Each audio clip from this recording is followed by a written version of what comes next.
Sequels.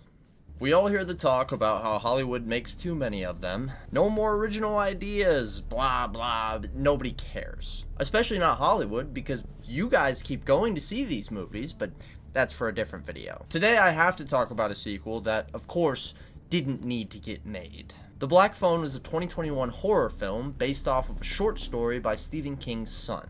It took a fairly common horror trope of kids suddenly disappearing, but did something very different with it. This film combined the serial killer mystery of the grabber with a spiritual ghost story. This gave it a flawless blend of realism and supernatural elements. As someone who is not a fan of the jump scare or gore horror that has been very popular lately, The Black Phone was so refreshing. To me, it felt like a much more intentionally written story, where every scene was present to set up a later event, rather than just being there for shock value. It pains me that this movie got a sequel, because it's almost perfect as it is. Finality is something that the movie industry has sucked at lately. The Black Phone 2, I will not see, because frankly, I'm too scared. Not of the content involved, but the fear that it will take a contained story of duality, teamwork, and consequence, and open it up to a much larger, less tightly wound addition to a narrative that is already finished. And I thought I liked you, Blumhouse.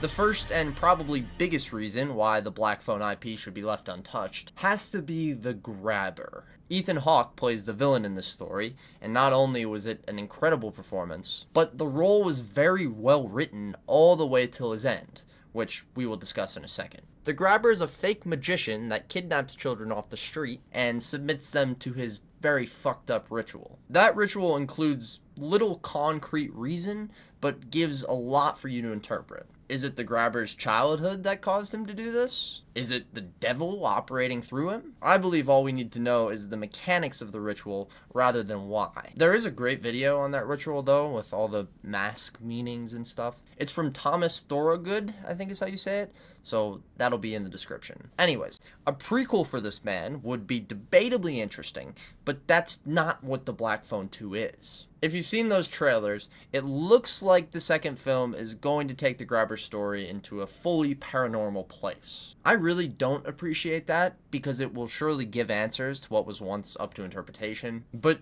even if you like being told what's going on, it makes no sense for his story to lean into the supernatural. This guy refuses to believe in that type of stuff the entire film. If he's manifesting as a ghost in the second, it undermines the character he was completely. He was of the world, and shouldn't be able to exist outside his material self, especially if he doesn't even believe in stuff like the Black Phone ringing. Or maybe this is all just my interpretation, which again, is gonna get messed up. The grabber story feels so complete, not just because of the ending, which I promise I'll get to in a sec, but also because of another character involved in the story. Finney and Gwen's father has a lot in common with the grabber. These two stories are told in tandem with so many purposeful similarities that it's tough not to read into. Both are heads of the household who rule by fear. They both abuse children, specifically with a belt. And if you go far enough, they both hide their true selves. One with a mask of alcohol, another with a literal mask. Again, this is done so well, just don't touch it, please. You could look at the grabber as just an allegory for an abusive father. Now we have to be sure he's a demon or something. By the end, both of these parental figures are unmasked, with the father breaking down at his kid's feet, and the grabber, well, he's unmasked and dies. This might feel like the most in-your-face reason as to why we shouldn't have a sequel, but it goes deeper than just he is no longer living. The grabber's end is just perfect.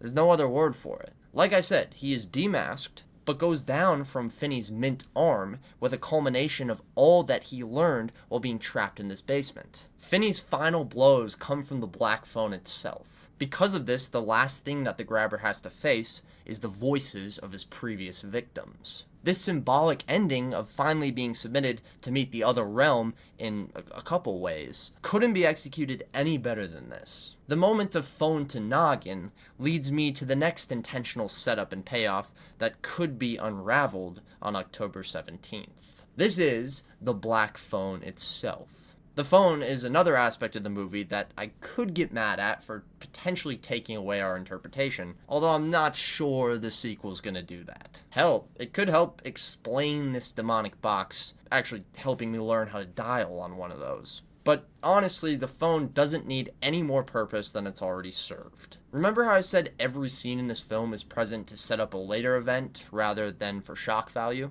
The black phone is a perfect example of that. Each call is deliberately set up to have information or a little confidence boost that'll come back later. All of the deceased kids use this phone to help Finney escape, making it abundantly clear that it took everyone to take the grabber down. Griffin helps Finney get the combination to a lock on the door. Bruce gives Finney confidence, reminding him that his arm is indeed mint. Vance shows him a loose tile to start digging under. Billy helps him get a cable out from the wall to unearth these bars. And finally, Robin helps Finney's confidence again, showing him how to fight and what to do it with. All these calls circle back to the ending, where we see Finney grab the phone to beat up the grabber, Robin, use the cable to trip the grabber, Billy, cause the grabber to fall in the hole he dug, Vance. Then on his way out, one more idea from a kid to break the wall into a freezer, helping Finney distract the grabber's dog. And finally, that combination lock from Griffin completes Finney's escape. I mean, come on. All the pieces falling into place become an ending that feels wrapped with a little bow on top. This superb setup and payoff version of storytelling brings us to the smallest, yet personally most important reason for no part 2. The balance. Yeah, you saw the Star Wars stuff back there. Obviously, I'm going to talk about balance. Just like I mentioned up front, there is a perfect blend of natural and supernatural in this movie. One way they pull this off is by giving every otherworldly element a worldly reason to be there. Okay, except the jump scares. Those are just there to make me fall out of my chair, apparently.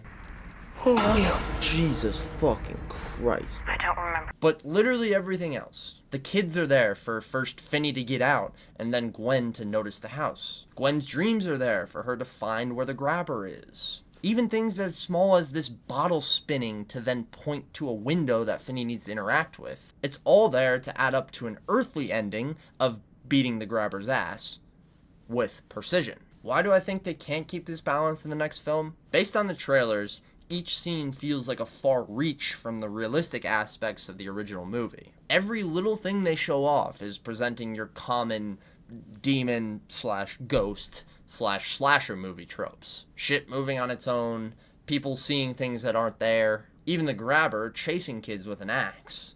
It's the whole 9 yards. I mean, come on, this film is even set in the middle of a forest. You talk about low-hanging fruit. Finney and Gwen don't need more trauma with the grabber. If anything, whatever happened to their mother or the grabber's backstory could be an attempt at storytelling much more akin to the first. This will surely be something completely different, and I hate it without seeing it. There is no way in hell you're gonna get me in that theater. Oh. Shit. It looks like we're gonna have a sequel video on the way.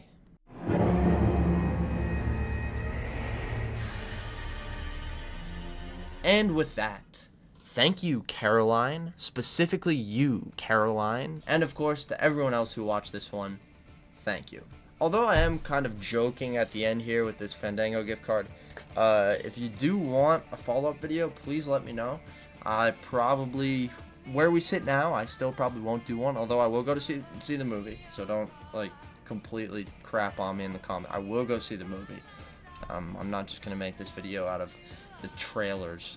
Well, I guess I did kind of make it just based off the trailers, but it's fine. If you want to follow up, just tell me. Although we won't be doing this film on our podcast because my sister is not a fan of horror movies, I do want to shout out the Fresh Out the Film podcast. It's where we go into the movie theaters, we leave, immediately turn on the microphones inside our car in the movie theater parking lot. It's a blast. I believe our next episode coming out is going to be Twilight.